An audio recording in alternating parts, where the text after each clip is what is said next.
안녕하십니까. 저는 2017년 서울 위례별 초등학교의 학부모회 부회장을 맡았던 학부모인 나혜정이라고 합니다.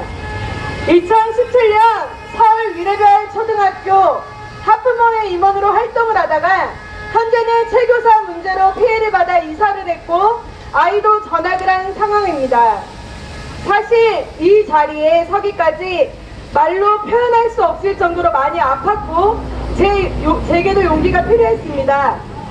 저 역시 2017년 체교사 사건으로 인해 악몽 같은 시간들을 보냈기에 심히 지쳐 있었고 그간 학부모회 임원이라는 직책을 맡아 피해 학부모들의 제보들을 받고 임원이라는 책임감과 아이들을 지켜야 한다는 마음으로 애썼는데 오히려 억울한 일들을 당하기도 했기 때문입니다.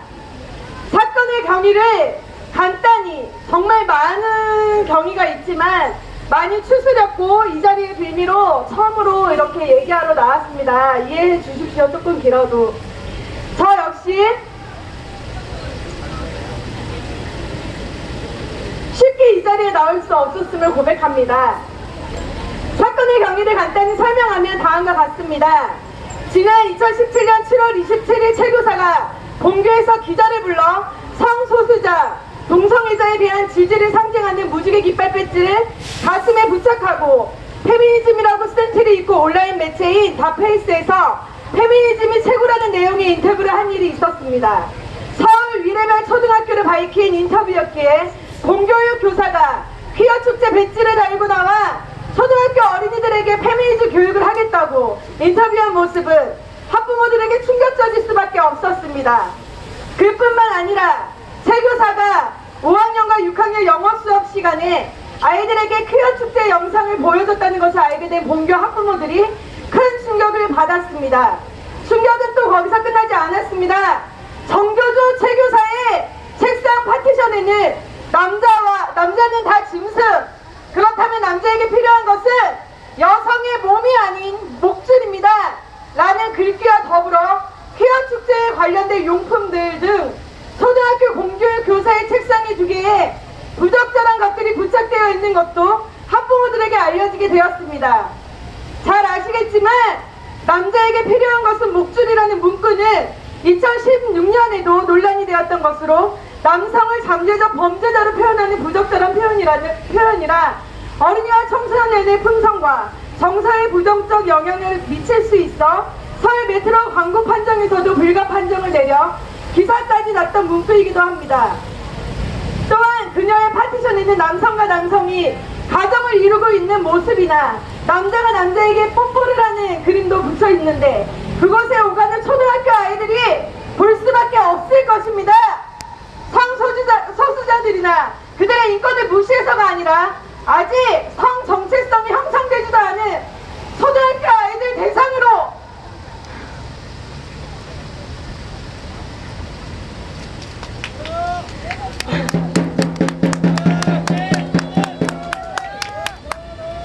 영어 시간에 동성애 옹호 교육을 하고 성별이 수십 가지가 넘는다고 아이들에게 가르치질 않나. 교사가 교육적으로 부적절한 자료들을 학교에 부착하고 있다는 것을 학교에서 용납을 했다는 것과 본교에서 기자들을 불러 페미니즘 교육을 하겠다는 인터뷰를 한 사실은 저뿐만 아니라 위례별 초등학교 학부모들에게는 큰 충격일 수밖에 없었습니다. 당시 서울 위례별 초등학교에는 체교사를 포함하여 정교조 교사들로 구성된 페미니즘 북클럽이 있어서 전체 교사 연수를 페미니즘 북클럽 중심으로 한 토론으로 하고 있었습니다. 또한 알고 보니 저희 초등학교 대다수 교사가 정교조였습니다. 그래서 문제는 간단하지 않았고 점점 더 심각하게 되었습니다. 학부모회 임원으로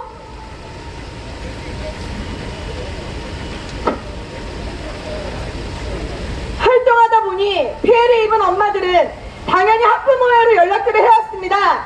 또 문제의 심각성을 느낀 학부모회에서 회장님을 중심으로 피해 사례들을 알아보고 정리하기 시작했는데 여기저기 학부모들의 피해 제보들이 들어왔습니다. 그 피해 제보 중에는 전교사인 최교사의 수업 후 아이들 사이에서 야 너 개냐 등의 말이 장난처럼 오갔다는 이야기도 있었고, 최교사가 수업 시간에 남자끼리 뽀뽀하는 사진을 보여줬다는 직원 등 수십 가지의 피해 사례들이 들어왔습니다. 정리하는 저희로서도 큰 충격이 아닐 수 없었습니다.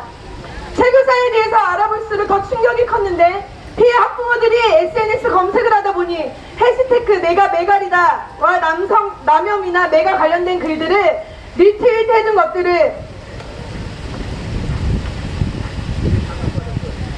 내용이 수백 개가 넘는다는 것이었습니다. 저도 내용을 보니 기가 막힌 일이었습니다.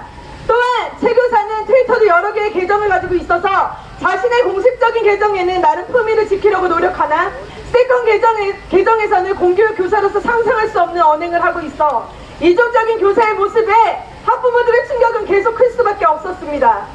학부모회에서는 당연히 이 일에 관해 피해 학부모들의 사례를 정리하여 학교로 방문하고 항의를 하였고, 본교 학부모들도 반대한다는 의견으로 서명지를 제출한 분들이 1340여 명이 되었습니다.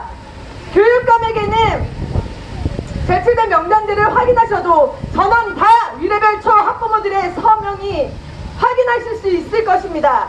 학부모들은 최 교사가 교육기본법을 위반하고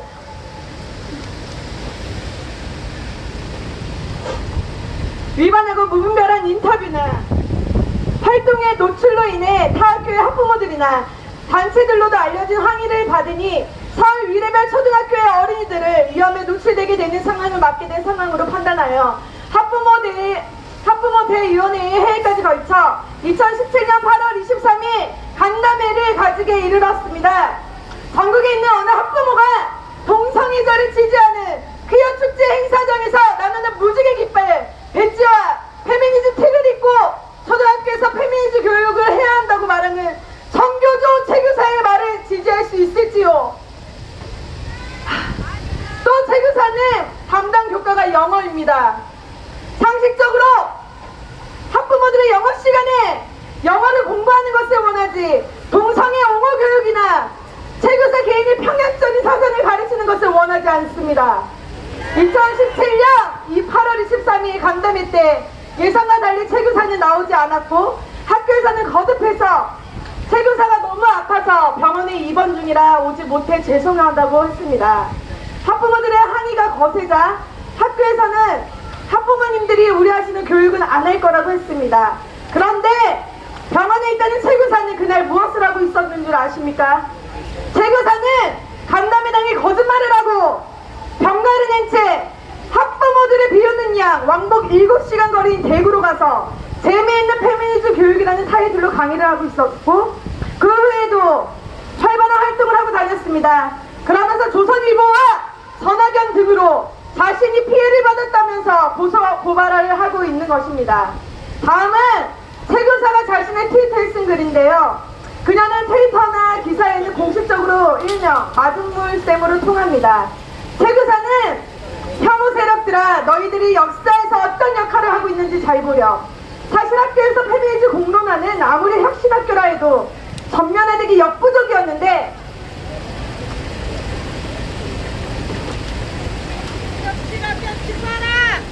이번 일로 다들 각성하고 교육의 중요한 이슈를 공식화돼버린 진심으로 땡큐다 라고 자신의 트윗에 글을 올렸습니다.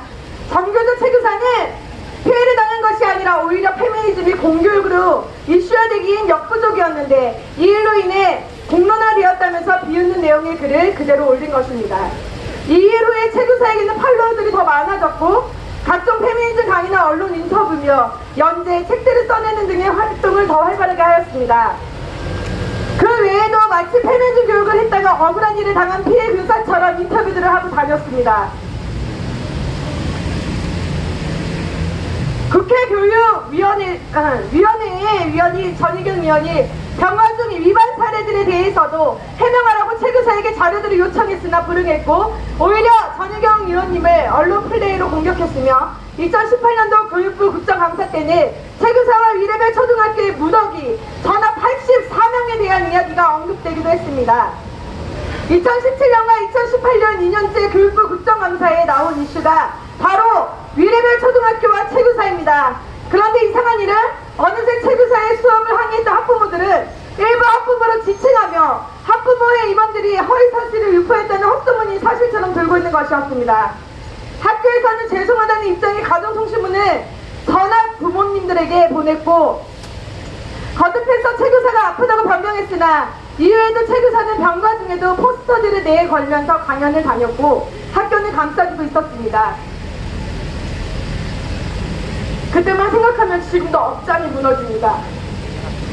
저희 학부모들이 요구했던 것은 단 한 가지였습니다. 교육부에서 권장하여 초등학교 교육 규정에 따른 기준에 맞는 양성평등 교육을 해달라는 것입니다. 그게 그렇게 어렵습니까? 그런데 항의하는 학부모들을 혐오세력 프레임으로 몰아갔습니다. 저도 여자면서 여자한테 유리한 페미니즘을 굳이 반대할 이유가 있겠습니까?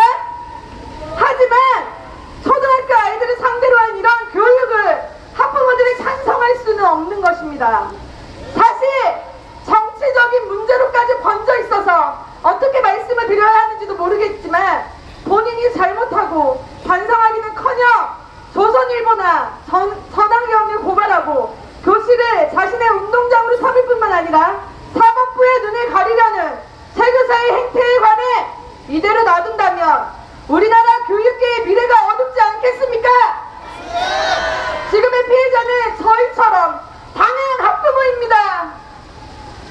그리고 당한 학부모들을 돕다가 어려움을 당한 정학영 이경자 대표님과 피해 단체입니다.